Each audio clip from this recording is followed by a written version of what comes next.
卢玉晓要被侯明昊萌倒了。27力争自己抱得动小小。现在还能做蹲炮，现在还能小猴私心来换一下。来换一下，换一下。一墙壁的9人真好啊！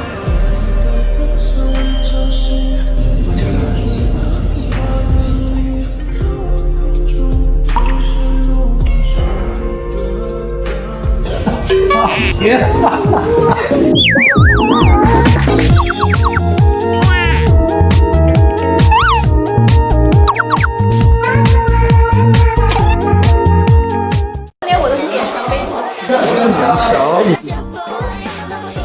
连我的脸上飞起来。不是勉强。这有什么包得了？这有什么包得了？现在还能做蹲炮，现在还能蹲好。来换一下，换一下。你好，我们要继续吗？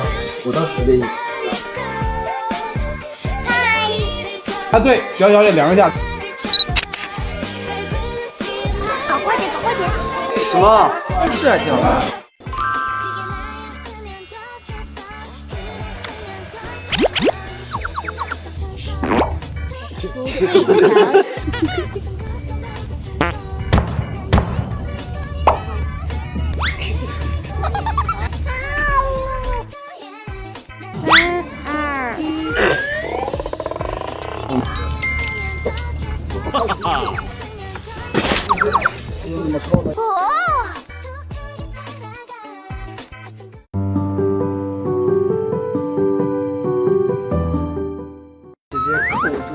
对，砸你怎么办？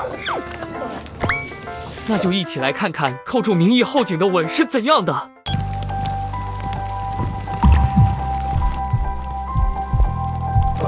跟着转，跟着转，跟着转。再来一遍真正的晋江市拥吻。等等，好像哪不对。真的服了。搞错了，再来。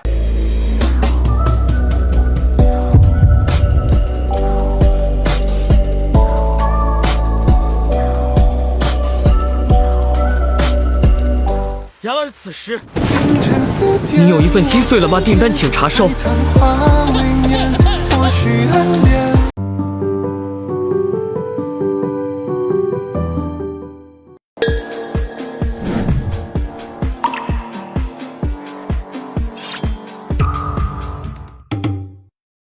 来试了，来备，1、2、3。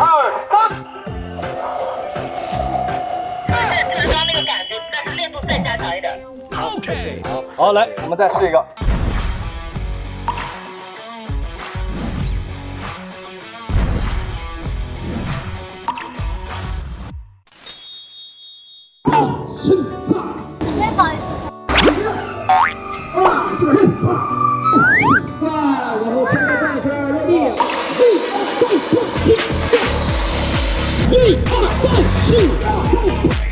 好的。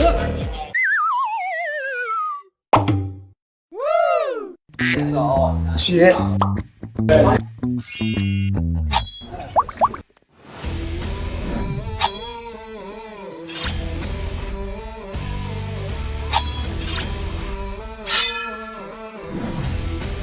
嘿，好，停。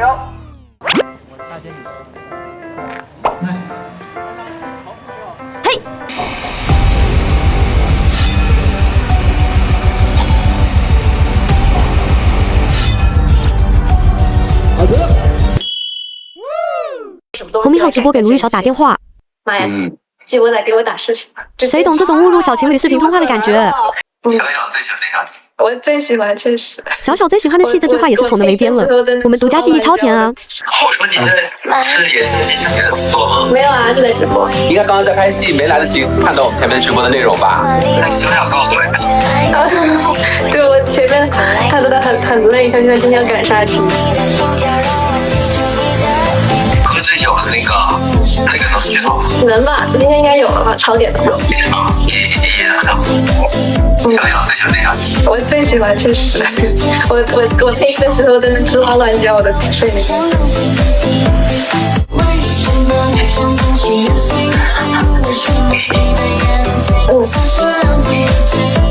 嗯。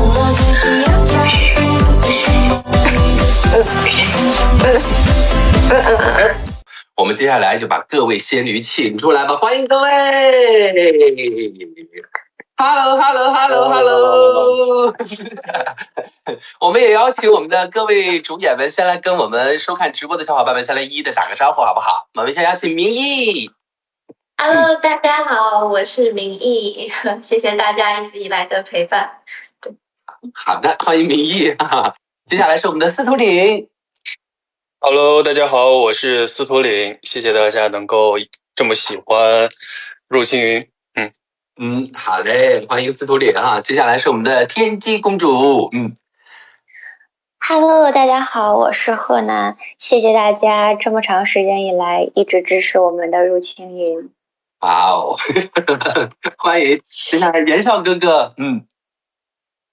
Hello， 大家好，我是全一轮，也是言笑。然后希望入青云能够一直陪着大家，大家一起支持入青云。好的，好，欢迎言笑哥哥。接下来是我们的福月。Hello， 大家好，我是福月，谢谢大家一直都喜欢我们的入青云。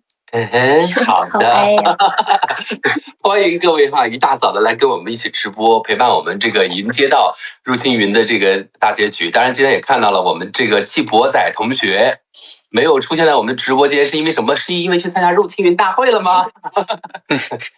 那个侯明浩同学发来了这个请假的视频哈，因为这个他还在忙碌的工作当中，所以说没有办法参加今天的直播哈。但是听说他有可能会在我们直播的过程当中参与到我们这个惊喜闪现一下。他先发来了一个请假视频，我们先来看一看好不好？来，一起来看一下我们季博仔的请假视频。Hello， 大家好，我是侯明浩，在入青云中饰演的是季博仔。入青云从开播到现在可以取得这么好的成绩，离不开大家对入青云的支持，也非常感谢大家对季博仔的喜欢。今天因为剧组在赶着杀青，非常遗憾没有办法可以跟大家一起参加这个直播。先在这儿以一个简单的形式跟大家打个招呼，如果一会儿有空隙的话，我会偷偷出现。拜拜。拜，待会儿等着我们这个季博仔惊喜的闪现哈。但是不得不说一下，像刚刚我们这个季博仔说的，确实入青云在整个播出的过程当中得到了我们这个网友们太多的关注和喜欢了哈。我们接下来呢就一一的来回应一下我们在播出的过程当中一些热梗也好，热搜也好，一些关注的内容也好，我们来一一的聊一聊好不好？首先我们先聊一聊我们今天的第一个这个消息，来跟各位说一下，就是我们当时入青云热度破万的消息哈，跟各位说一下，要一起庆祝一下，我们要一起鼓掌，就是这个数据实在是太棒了。当时各位能说一说，就当时听到我们这个热度破万的消息之后，当时的心情是什么样子的哈？卢小可以先来讲一讲。我当时正好在拍戏嘛，然后那天风特别大，然后我就正好空隙的时候，我就看那个手机，就点开优酷，就看到就是9999了，然后当时就有点，就还是有一点惊讶的，就是然后瞬间当时那个眼眶就红了，就是很热血，觉得这一期，对，大家对我就知道，我觉得入青云它值得，但是真的就是到这一刻的时候，就是那种感觉，我也很难形容。对，而且我们当时也立马就给到了各位这个破万的福利，对不对？卢小，我记得给的福利是跳了那个青云谣。对，还有一个葱油饼的 vlog， 热度都非常好哈，都是这个100万赞的这个热度。然后于承恩同学是当时给的福利是，我跳了姐姐真漂亮，姐姐真漂亮。网友说了，连这个福利给的都看得出来，司徒岭没放下，根本放不下，太偏执了，太执着了，这个人。对你来说，当时为什么选择这个？因为我当时也确实不知道有什么福利，然后刚好我看到评论区就是说有想看我跳这个的，然后我觉得也很应这个景，所以我就选了这个。就姐姐真漂亮哈，这是不是也是司徒岭对明义的真心话呀？对对对。OK 哈，贺楠是特别逗，贺楠是把这个福利给理解成挑战了，对吧？对，我搞错了，因为当时就很开心，然后脑子一短路，我就随口就说了一个。当天破万的时候，我正好在我在楼下跑步，然后看到好多人在发破万了，就跟小小一样，也特别特别的很难讲，那就很复杂，就好像大家的努力得到了回报，然后我就一直在给指导发消息，然后他在那边也反正就觉得那一刻很美好。然后就猛灌2桶矿泉水。对。对，然后那个一轮是跳了那个刀马的那个舞蹈，那个刀马，我也理解成挑战了。对对对，那刀马体操。对，然后都不是我们说人机版了，连那个系统都自动识别说是 AI 生成的。OK 哈，很精彩哈。对，丽兰还没有给我，当时破万福利的时候还没有在，这次是不是也可以到时候补一下这个破万的福利给我们？可以啊。比如说发我们这个后续的这个花絮照片，对吧？现场还没有曝光的一些内容，我们就指望你们多给我们的喂喂口粮，好不好？没问题，没问题哈，是的。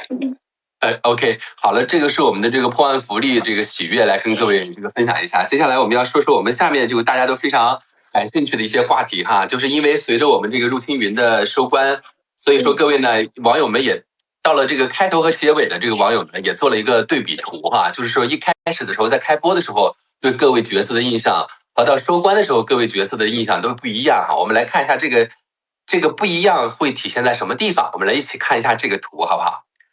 能看到哈，先来看一下这个季博仔的这个让明义来读一读吧。初印象是腹黑高冷花花公子，然后现印象是直球善良纯爱战神。这是明义对那个季博仔也是这个变化吗？也差不多吧，就这个大概的形容，虽然可能更具体的会更细节一些，但是这个确实他到了后期就是真的。季博仔太好了，就是对，后期就是非常直球是吧？开始直打直球了。是他一直在，其实我们俩都不懂爱的，就是从小没有人教爱这个情况下，我俩互相学着怎么去爱，所以真的就是纯爱战神，就是他会引导着我去做坦诚，然后两个人又互相的就是救赎这样子。特别棒哈！好，我们接下来接着让明义来看看我们这个对于明义的这个初印象和现印象。从战士到女骗子，然后后期现印象是自强独立学爱中，也差不多，但是明义一直都是就是自强独立，只是他前期的话，他为了活下去，他有他自己就是什么都愿意做的这个准则。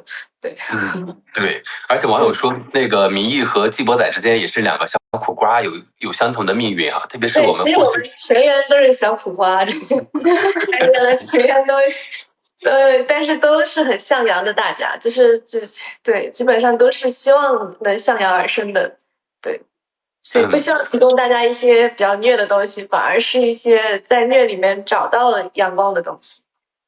特别是到后面几集，跟各位还没有追到后面几集的网友说一下，真的甜到不行，跟各位哈，在沙发上看着猛地跳起来说这也太甜了。OK， 好，我们接下来来看看这个我们司徒岭的这个初印象和现印象哈，司徒岭来说一说吧。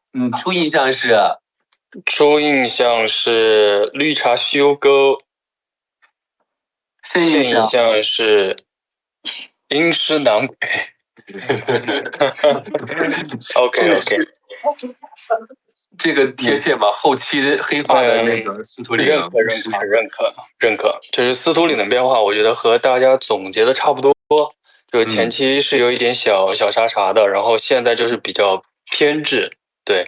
然后为了就是得到，就是他没有完全的说我要去得到姐姐，但是他其实还有一个隐藏的力量，就是他想得到权力和力量了。现在，对，所以走上了一条黑化的不归路了。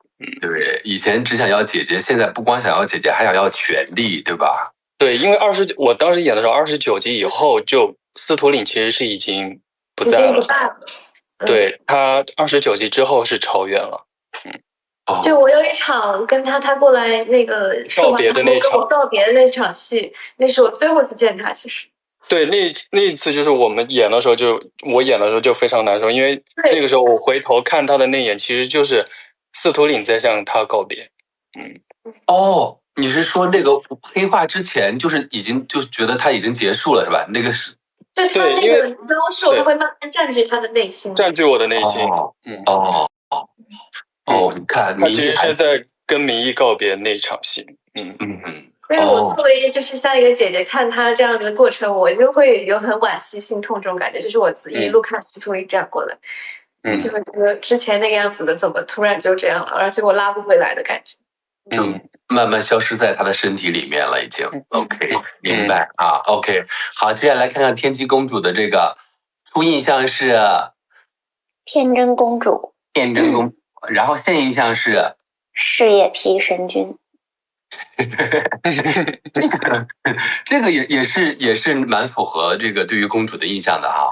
对，她其实前期就是还是一个比较小一点的状态，就是还在想各种办法，无论是找季伯仔还是刺激言笑，然后就一直在想自己的办法。然后到后来，其实我觉得他登上神君那一刻，可能才真实的展现出来他本身的样子，就是抛掉了那些所有的伪装，然后就是要长成一个大人，要好好治理我的国家，好好带我的臣子。对，关键是最幸福的是后期搞事业也有人陪着他。那是谁陪着他呢？就是他的言笑哥哥哈。言笑哥哥，来看看你的初印象和现印象。初印象是背叛公主的前夫哥，这个是跟天机的一些前史啊，就是之前发生的一些小小的不愉快。然后再到后面是恋爱脑的给命哥，这个是上次直播的时候留下来的一个梗吧，对。然后其实他也不是恋爱脑了，因为前期的那个言笑跟后期的那个言笑其实是还是有一个转变的，包括就是在中间大概二十来集的时候，天机跟言笑和好的时候嘛，因为言笑其实也是受到了这个天机的他的那些话的影响。不然的话，他那个言笑就是他嘴还是特别的硬嘛。但是后来受到了天机说的那些话的影响，就是不管说我们表达爱也好，还是说在生活中的一些其他的一些方面也好，就是我们需要去说出来。所以其实言笑这个时候受天机的这些话的影响，从拧巴变成不拧巴的这个转变的过程，然后再到后面就是可能他就是一直陪伴在天机的身边，也是在搞事业吧，就是事业脑跟恋爱脑同时的这个给命哥。对，而且是获得家长认可的哈，在这个神剧家人在家人认可的，对吧 ？OK， 好，我们接下来看看我们这个福月的这个哈。福月这个前期的初印象是，花月夜老板娘，奉献主义小狐妖。哎呦，这个小狐妖真的是有点太心疼你了，后面啊。你看了弹幕，大家有在说，要不然让那个福月再等司徒岭一世吧，这是放弃他吗？对，说什么司徒岭，你回头看一下福月。因为福月他就是被司徒岭救之后就一直跟着司徒岭，然后他也没有什么梦想，他的梦想其实也就是司徒岭的梦想，让他变大变强，所以他后面去当老板娘，然后就是就做了很多事情给他收集情报，都是为了司徒岭能变好。是的。结果今天很好奇结局会是什么？会有一个好的结局，还是一个注定悲剧的结局呢？大家就往后继续追剧吧。看你们这个表情，感觉不好。能听吧？我其实觉得算好的了。算好的了，算好的了是吧？好，那大家记得追剧，这个关注我们优酷是话剧场哈，来看看这个大结局会是一个什么样的结局。OK， 这个是刚刚我们提到的这个网友看完了这个剧之后初印象和现在的这个现印象哈。接下来我们来看一下第二个大家这个非常关注的一个热搜词，第二个词就是卢玉晓内娱心境哭飞。小小有看了这个大家的评价吗？刷到过一次。对，因为确实是里面好多好多场戏，不光是这个互通神识，我自己特别看着哭的稀里哗啦的那个，就是27去世的时候那一场戏，我的天呐，这哭的一整个，你在戏里边哭，我们在戏外哭。就是有好多好多这场戏，而且就不同的程度，因为前期还有一些就是假戏真做呀，然后那个时候那种不同层次那种哭戏。小小先来说一说怎么看待大家对你的这个内娱心境哭飞的这个称呼哈？没有，我是觉得很开心，镜头把我作为民意就是真情实感的那些东西记录下来了。就是确实那个时候我自己回看每一场，都是当时都有感同身受民意的，所以我很幸福被记下来。然后你说27那场。就当时拍的时候就很难过，后来配音的时候正好我自己当时也经历了一些离别的事儿，然后我自己可能就会更难过。配的时候，我当时配音房快绝过去了，所以就是确实就是每一场都是确实他写的就是不一样的，所以可能自己感受到的也是不一样的，所以可能大家看到的哭也是不一样的。就谢谢大家。因为有很多就是特别是养宠物的小网友，我看有评论说，如果带入到自己跟自己的猫猫和狗狗离别，那真的也会像小小一样哭的，就是痛彻肺腑。什么都不要了，求你回来这样。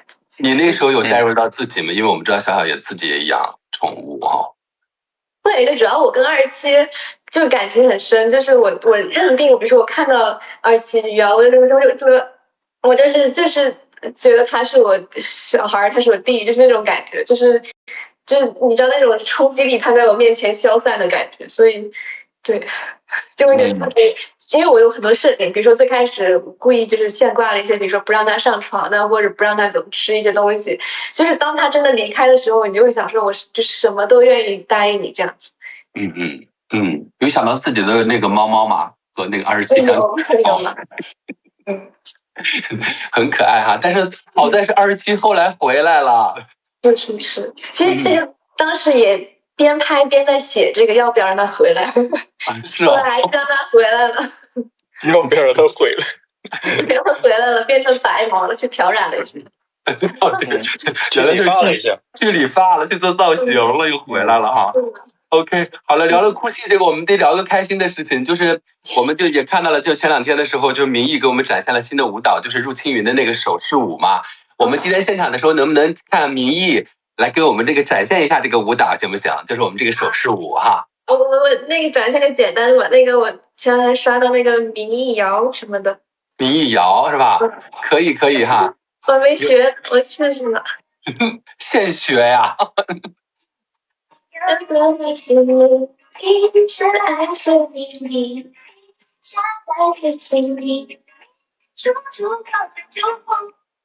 OK。不知道补了个什么？不是，我们还没捕捉到。你要这样，我们把那个镜头给到那个卢玉晓同学全景特写，你再跳一遍那个好吗？来给全景哈，让卢晓跳一下这个。好，那我再来一遍吧。再来一遍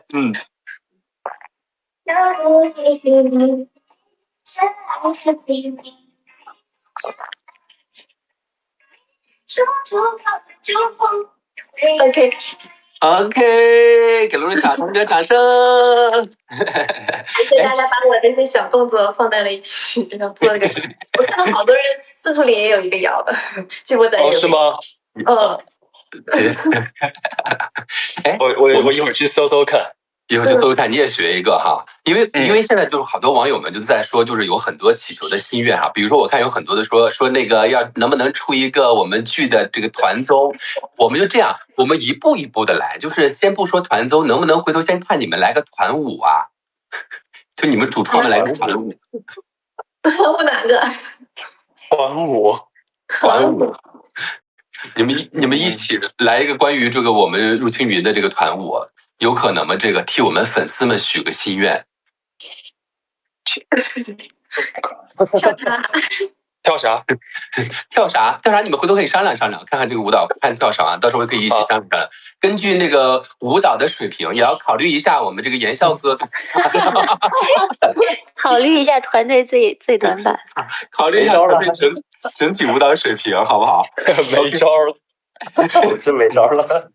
这个我们回头再说哈，这个愿望可以一个一个来。接下来我们来看看下一个热搜词哈，叫做司徒岭黑化。因为前两天就刚刚两位聊的那个，就是我们看到司徒岭就没有承受住妖兽的那个作用力，然后黑化了嘛哈。这个，但是当然虽然很遗憾，但是好多网友看的也很爽，觉得司徒岭黑化之后还蛮过瘾的，所以也问一下我们这个司徒岭本人，觉得黑化的这个状态是一种什么状态？特别是有这种白切黑两种状态的时候。我觉得他前期其实像司徒岭他就是前期就可能只是想保护姐姐，然后可能想引起姐姐的注意，想让她多关心自己，然后更多的是表现出一种小茶的一个状态，然后后期就是朝元，他可能就是因为妖兽的一些原因，然后包括心头血，然后导致他的那个坚定的意志不是那么的稳定了，然后可能就是会想得到权力，然后为姐姐更多的是一种偏执了，就是对她的状态。所以在表演的时候，就是还是根据这个角色的一些慢慢的好几次的那个受到一些冲击力的时候，就慢慢的加重他那个表演的变化。对，因为就是有不同的状态的情境之下，和姐姐的相处方式也不一样哈。那我们现场考一下陈安好不好？就是能不能用这种白切黑不同的方式来喊一下你的姐姐？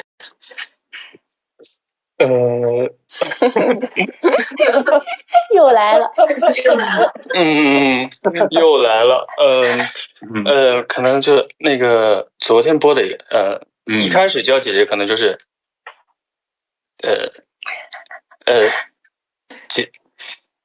姐姐，一开始是姐姐，姐姐，我认出你了。然后昨天那个是姐姐，你还是在意我的，对吗？昨天那个表情确实演得很好，那个变化。哇，第二个姐姐民意敢答应吗？民意后脊梁背发凉，感觉。我的安静，安静，别吵。OK， 姐姐很安静哈。好，我们其实说到这个的时候，就不得不说一下福月，就是一直在后面默默的守护着他啊，特别是为了这个司徒岭也好，为了民意也好，我们这种小狐妖的这个奉献付出哈，能不能让福月来跟我们说？就是大家都觉得他以前都说美强惨，但是觉得这个福月就是很惨啊！能不能跟我们讲这个那么惨，让观众感受到的这种共鸣呢？因为我会做一些就是可能剧情上没有的一些设定，包括就是司徒岭救了我们发生了什么，陪他成长到哪一步了，然后呢怎么去的花月夜，然后去做了很多这种故事上的设定，然后大家看到的就是其实是我设定的，就是后期的阶段我已经成为了一个像平常仙子没什么不同的仙子了，就是也会去还开店当老板的那么一个状态，所以就后面的那一些戏份就呈现给大家看到的样子，对，因为就是有足够的信念感了，对，现在都感觉司徒岭欠福月的，对，我也欠他就大家都觉得是司徒岭那个什么就是福月看着司徒岭，司徒岭看着民意，对，就其实我跟福月是同样的一种人，对。我们都是一样的人，很多时候司徒岭给民意说的那些话，其实也是我想给司徒岭说的话。对。刚刚司徒岭喊姐姐，你有什么想对那个福月说的呢？司徒岭有什么想对福月说的？其实就是我跟福月，就是我们从小生活的环境都比较的。本身就是很复杂的，然后我们其实从小很少感受到这种爱和那种光照过来的感觉，可能就是我就像后面剧情会说一个，就是我跟福月会说的一段话，可能今天就会播，然后确实是，你最珍贵的回忆是我救下你的那一天，而我最珍贵的回忆是明义救下我的那一天，我已经走不出来了。就是我们两个人其实是相互的，然后就是家庭环境对这两个人的影响是非常大的。然后明义他童年的一个帮助，可以让司徒令长长久久的记住这么多年，所以我觉得司徒令本来就是一个执着又很偏执的一个人，所以他黑化，我觉得不完全是因为想得到民意，他其实后面的他的心智，包括他的心头血对他的影响，其实导致这个人心性就没有那么的稳定了，然后导致他这一件一件的事情把他击垮。对，所以我觉得就是他黑化是一个必然的结果。对。福月，我们等司徒令下一世吧，这一世就。我还想跟福月，如果要跟福月说的话，就是希望我们下去就是都跟自我和解，然后不要把自己困住。哇，下一世也没有许诺。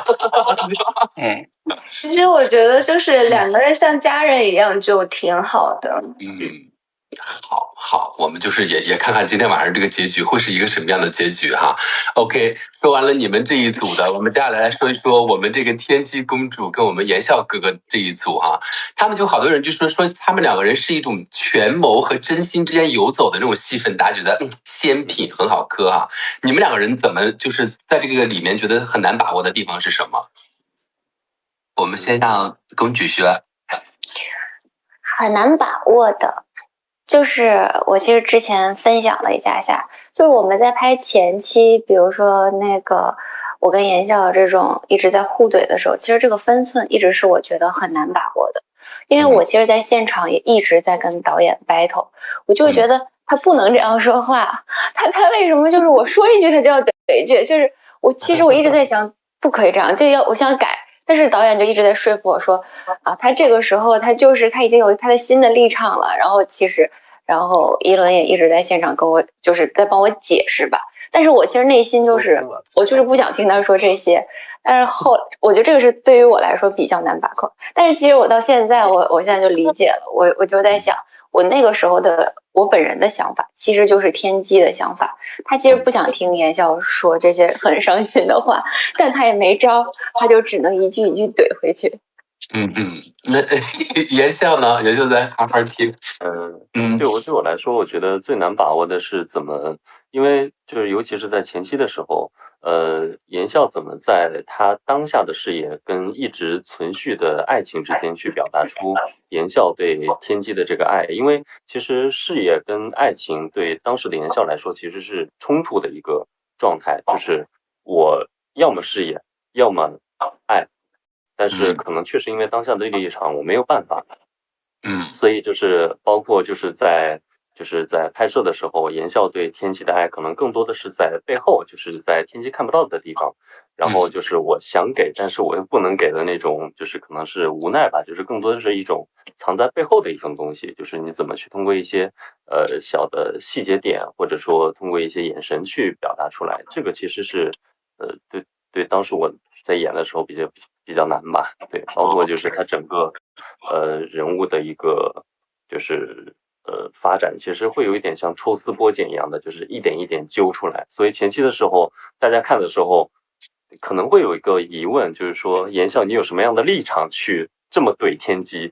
但是到后面可能会慢慢的去解释出来。对，因为我们拍的时候，其实我也很质疑，我在问导演，然后有时候也会问言笑说，那你到底喜欢天机吗？然后导演就很跟我确认，他说你放心，就是言笑爱惨了。然后我就说我也有问言笑，然后言笑也是这样说。我现在看了片子之后就你到时候看吧。懂了。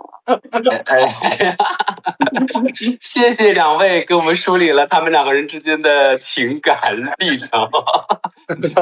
好，我们刚刚梳理了这么多我们关于一些热搜的问题哈，接下来我们要跟各位一起分享一下，就是因为在这个整个过程里面有很多非常难忘的视频的画面哈，我们接下来就陪我们各位一起来看一看这个精彩的一个视频的内容。我们先来看一下我们第一个视频内容哈，来，请看视频。我那么骄傲啊！对，我经常有一些词儿，就他查我战神大人，然后我就说，就是我一直保持那种骄傲的姿态，从那个马甲回来之后。但是知道那个葱油饼的那一刻，是不是还是觉得还是非常非常感动的那一刻哈？对，就是因为就是设定上其实是我怎么说呢？本来是我知道他这个葱油饼，等于说他把他自己的葱油饼给我的，但是我其实当时拍的时候就觉得说，哎，当时怎么反正就是少了一段，当时其实剧本里有，然后但是因为他把他最重要的就是东西给我，就没跟我说嘛，但是他鸡骨仔是我爱你，但是你是自由的，所以他不希望就是我俩曾经都是希望说爱不是以爱相携，所以他会说默默的放在葱油饼，然后我自己去意识到的。王再说，如果那一刻就是明义知道那个葱油饼里面放的是那个黄粱梦的话，他会不会不吃啊？或者说是会有一些什么样的？其实如果按照原来的就是拍摄时的设定，就是我是因为季博仔是这样，他有一个黄粱梦，但他其实没有吃。就是他是希望他是服用了另外一个就是没有炼化成的那个药方，然后他真的黄粱梦他是留着想要去引诱那些坏人，就是那些所有想要黄粱梦的人来就是引诱，就是一步步的下局，然后把他们全部抓出来。所以但是在外人的眼里，就是他已经吃过黄粱梦，已经是就是完全好了，所以我是不知道他吃了这个东西会就是还会复发什么的。所以如果说他那个时候是真的给了我，然后我又想要活命的话，但那个情况下我已经知道了就是药方了，所以我也不知道那个可能如果他要我想因为爱我所以希望我吃的话，我觉得我会对就是还是会吃因为毕竟是要活下去，两个人才能去面对很多事情，活着是最重要的。然后如果我知道这个东西是要换他的命的话，那我可能不会吃。而且网友也发现了是一个非常棒的一个 callback， 就是离恨天和黄粱梦就是开头的那个中毒是葱油饼里面，然后解毒也是在葱油饼里面，就大家好奇说以后民意看到葱油饼会是一个什么态度？大成呀，有吃还是要忍不住要吃一口，对吧？要看谁给。还是会吃吧，就是因为，但是以后肯定会有更多好吃的，因为只是葱油饼之前对我来说太独特了，就是小时候就是小时候的遗憾，所以就是会在长大之后去疯狂的弥补，然后对，所以会对葱油饼对我来说意义不一样，对。要看是谁给的葱油饼，季博仔给的他才吃。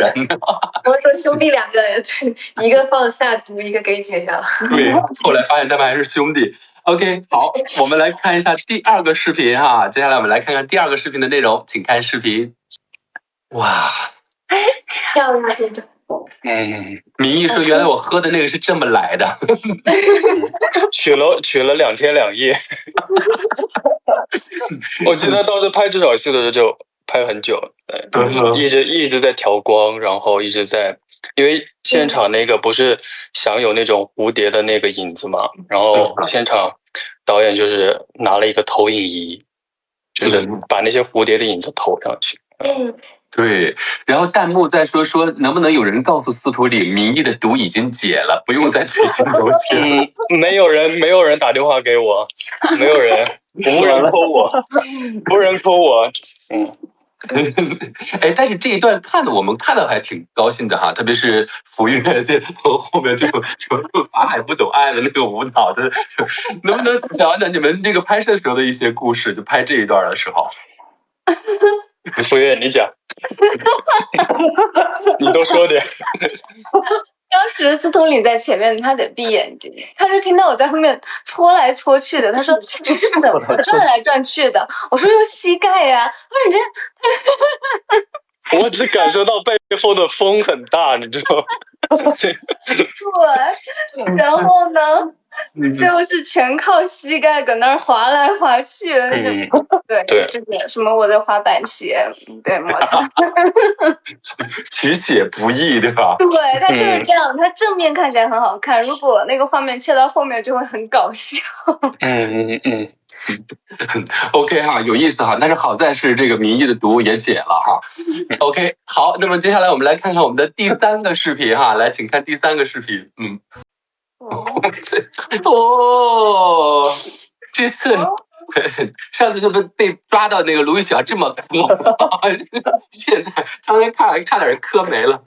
但是让2位来当事人来给我们说一说哈，就是为什么就是突然间这样了，手交叠在一起了。那个是言笑当时的一个临时的一个创意当时这就是咋说呢，就是在现场的一个即兴的一个东西吧，因为当时就是我是感受到了，就是那个天机就是朝我这个伸出手之后，然后可能比如说看到这个东西之后，我才会有的这个东西嘛。因为当时在演的时候，我就觉得就是我这么直接就是伸上去，会不会就是在2个人的关系里面就是和好的太快是一方面，然后还有一个就是对于言笑他自己个人的角度来说，会不会觉得太理所当然了？就是然后所以就是我寻思着我说这个手一翻就可能一方面是代表就是言笑我永远愿意为你拖地，就是包括就是跟前面他说的那些话就是其实是呼应上的。然后另一方面呢，就是言笑他自己个人在潜意识里面吧，会觉得他自己在这一段关系里面应该处在的一个位置，就是因为言笑其实从一开始到最后，就或者说整段感情里面，其实都是处于一个就是可能会有点自卑吧，就是无论是跟他的出身也好，还是说在2个人之前发生的一些事情也好，其实他自己内心是会有这个自卑跟觉得自己不配去爱，他会有这个想法了，对，然后再到后面，哪怕是说受到天机，他就是说你愿意做我同行之人，我也没有嫌弃你之类的这些话，他感动归感动，但是他始终还是一个拧巴的人，他自己这里会有一根筋儿，就是一直就是轴着，对，会有那个点，就是在他心里当成一个阻碍了，然后所以就觉得这个点，这个翻手的这个动作，其实还挺完美的，就是刚好契合到这个点里面。对，网友的解读是说翻手来是盖章了，盖章他们2个人的关系，对吧？哎，我们这样好不好？因为你们2人现在是隔空，我们可以切给你们2个人单独的这个特写。我们接下来就没有办法就是盖章了，但是你们2个人可以隔空，就是和对方有一个这样的盖章哈，隔空有个盖章，来可以牵手的这个吗？还是就是这个就隔空这样触碰到这个，找到这个彼此啊，喊你可以喊的，对，哎，不是你喊的，对，哎，你怎么那么白啊？我这边光好，好，可以差一点也那个天机还差一点点碰到他哦，碰到他了，我们做好截图准备，好，李成。好的，我们刚刚看了我们这个几个视频哈，其实不得不说一下，我们这个整个戏里边真的是个全员都有一个非常棒的一个成长线啊，所以我们最后的时候要看是一个全员的一个高光成长的环节，我们给这个几位来看一下我们最后的这个视频。当然今天我们的主题是入青云不负真心局嘛，我们接下来呢就要跟各位一起来玩一个游戏，这个游戏呢就是经典的，我们说了那么多名场面，我们要让这个几位呢来一起进行一个名场面2选1。我们来看一看哈，这个你们可以，我们会准备10组图，大家在这个2个名场面当中选一个大家更喜欢的那个，好不好？我们先来看第一个，多东和公主抱，这个让明义来选择一下哈，你更喜欢的是哪一个？公主抱吧。公主抱啊，对，好，公主抱的这个，带着我们的黄连梦公主抱的这个哈，来看看下一个哈，明义给天机带簪子啊，然后天机对明义撒娇，这2个2选1，你们更喜欢哪一个呀？哎，你们考验一下姐妹默契好不好？1和2，你们是3、2、1之后来比数字哈，来3、2、1。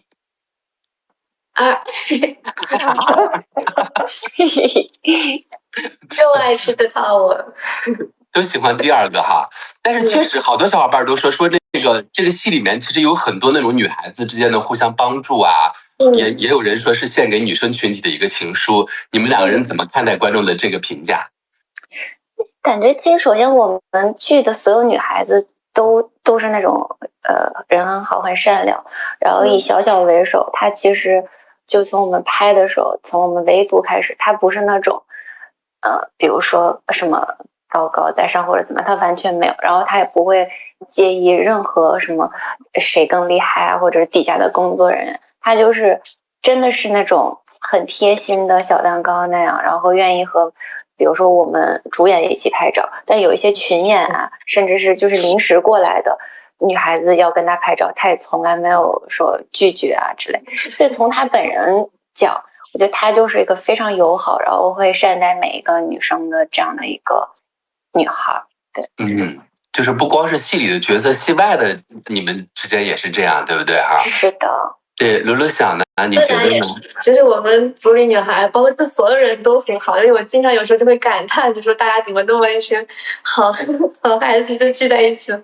然后也是，然后像我们剧里面那种女性关系，它也不是说口头上说的，就是它很多都是，比如天机，它是实际在做这些事情，它是我们所有的，包括就是所有的人物关系，它不说口头上说我要成为一个什么样的人，都是在实际在做，就是他没有说我要立一个女性要怎么样，而是慢慢，因为我们最开始设定是有，就是女生是不能有离脉，是因为反正后面大家会知道为什么，就她其实是女性没有站在一个平等地位的地方，然后后来是靠我们自己的就是觉醒，然后慢慢的就是意识到说就是我们要做什么东西来改变这一切。妈呀！季博仔给我打视频，这啊！季博仔来了！我们来看看季博仔。Hello， 季博仔。哎呦！我在直播，我帮你放这儿。我知道。我说你现在是也在进行别的工作吗？没有啊，就在直播。哦，我现在刚从现场过来，然后辛苦。我知道还有最后2分钟嘛，然后我赶紧。司徒林怎么不看了？哎呦，什么？我发现他说他最后他现在就是有2分钟，然后他正好来打个视频来跟大家说说。来说一说啊。太棒了哈！我们抓紧这个时间哈，让那个季博仔来跟我们这个大家来说一说。我们刚刚聊了很多，你应该刚刚在拍戏，没来得及看到我们前面直播的内容吧？我小告诉我一下。对，我前面他都很累，他现在今天要赶杀青的这个内容哈。对，那个季博仔来跟我们说一说，因为今天就是那个是到了我们这个收官的那个戏份了嘛哈，大家就是说有一段戏里面那个内容就是季博仔和明义在雨中热吻的有一段戏哈。你们2位可以跟我们聊一聊，就是当时2个人心里在想的是什么，聊一聊这个幕后的故事好不好？雨中热吻。哦，就是你作为阳光山太子回来找我，就是张台那个结婚。哎呀，那场可冷了，那一场就是2个人就是积攒已久的这个情感的一刻得到一个迸发吧。是就是无法压抑，即使分手了。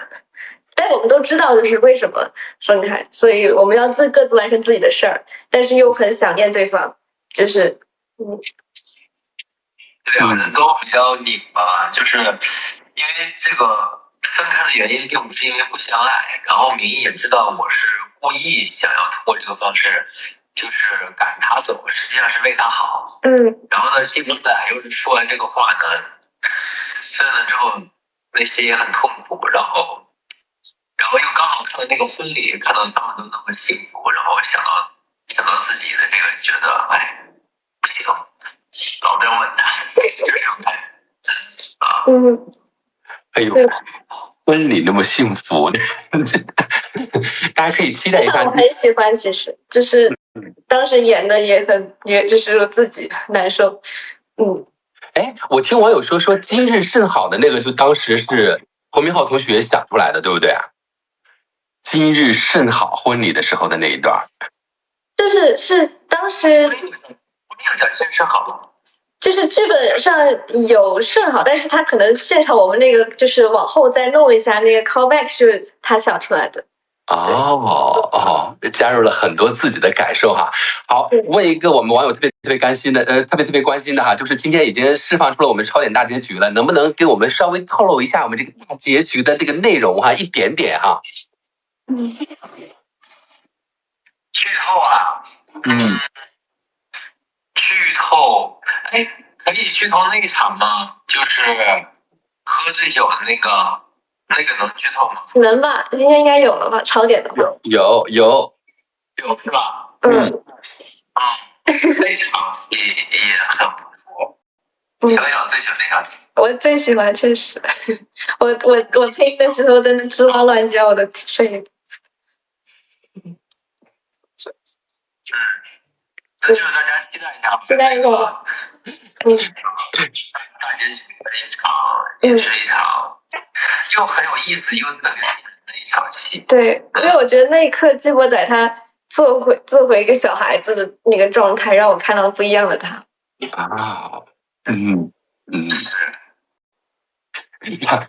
让你们两个说个结局，回忆上你们的感情史了，他是戏里面角色。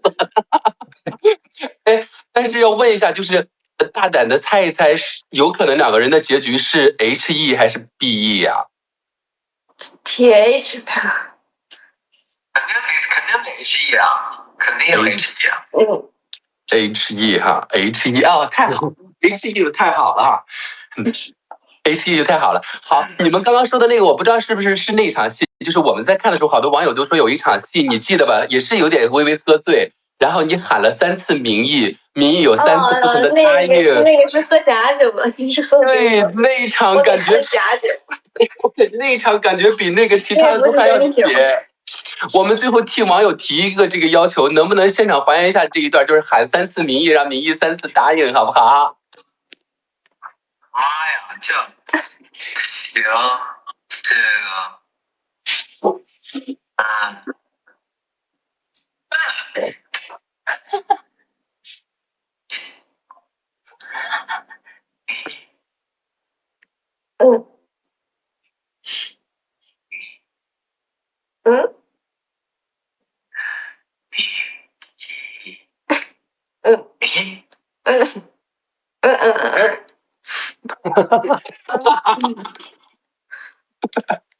好，可以今日甚好。对，没喝假酒。假酒。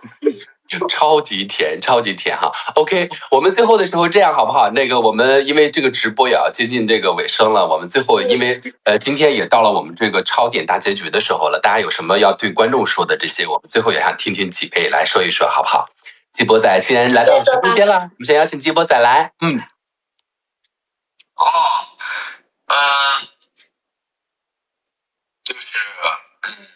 我觉得一群人到了后面的阶段，首先呢，肯定是一个 HE，因为两个人的确在这个相爱的过程中都太艰辛了，然后，不管是自己的情感上还是事业上啊，都受了太多苦了，所以最后一定要给大家一个happy ending 的一个结局。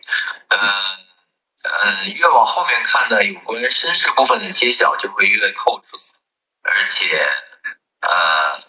到了结尾，像有那个像刚才说的那个特别又甜，然后又有一些有趣，包括又是喝多了，然后一个表白的那么一场非常可爱的一场戏，大家可以期待一下。然后如幸运到了今天又能够这么多人的支持，真的我觉得我们作为每一个演员都非常的开心，也非常的感动。希望大家可以继续支持入青云，然后我们一起期待入青的大结局。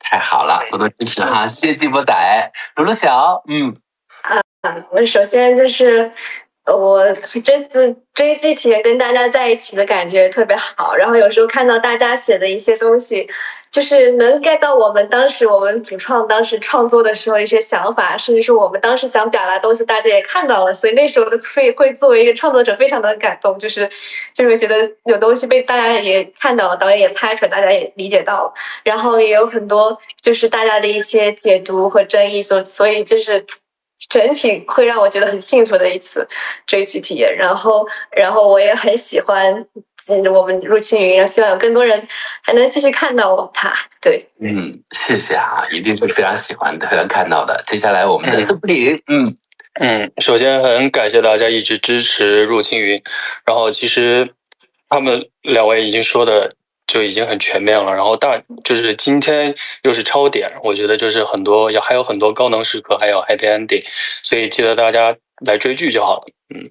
好，期待结局的内容哈。好，我们公主，非常感谢大家一直以来支持入青云，然后支持独家记忆跟言听计从，然后就是其实我觉得我们的剧没有一个落入俗套的一个结尾，我觉得还挺不一样的，也不是所有人都能够想象到的一个结尾，它非常的燃跟很现代感，所以希望大家在之后的日子继续支持入青云，然后看完整部剧，觉得会对在生活当中的一些选择跟人生有一个新的方向跟思路。对哈，影响我们每个人哈。来，言笑哥哥，这段时间跟大家还有观众粉丝朋友们一起追剧，然后很开心，然后我们所有工作人员的努力呢也都没有白费，跟我们开机的时候说的那一番话呢，其实也是呼应上了。然后谢谢大家支持入青云，我们入青云里面所有的 CP 关系也好，或者不是 CP 关系，只要是关系呢，就有很多好品的地方，大家可以多去品几遍，多去细细的品，好好的品，然后大家支持入青云，谢谢。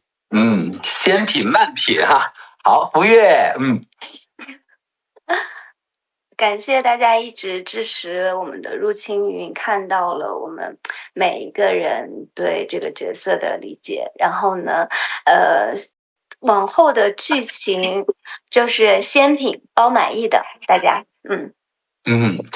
好，谢谢各位哈，真的不知不觉的到了直播的尾声了，但是因为马上就是各位就可以去看我们的这个接下来的这个剧情了，我们就不过多耽误我们网友的这个时间，也要特别谢谢我们几位给我们在直播里面呈现出那么精彩的内容，还是要跟我们各位小伙伴们说一下，就大家记得呢去我们的优酷生发剧场去观看我们的入青云。然后优酷 SVIP 会员都很多，开通 SVIP 看入青云，更新日限时，提前多看一集，更有真享 4K 超高清专属音效、专属弹幕等40项特权，赶快来开通 SVIP 看入青云，更多福利等着各位。我们今天的这个真心的这个不负真心局到这里就结束了，我们最后也谢谢各位跟我们看直播的小伙伴们说再见吧，拜拜，大家快去看入青云超点结局。快去看吧，看我们的超点大结局，该超点的大家看更新的一集，拜拜。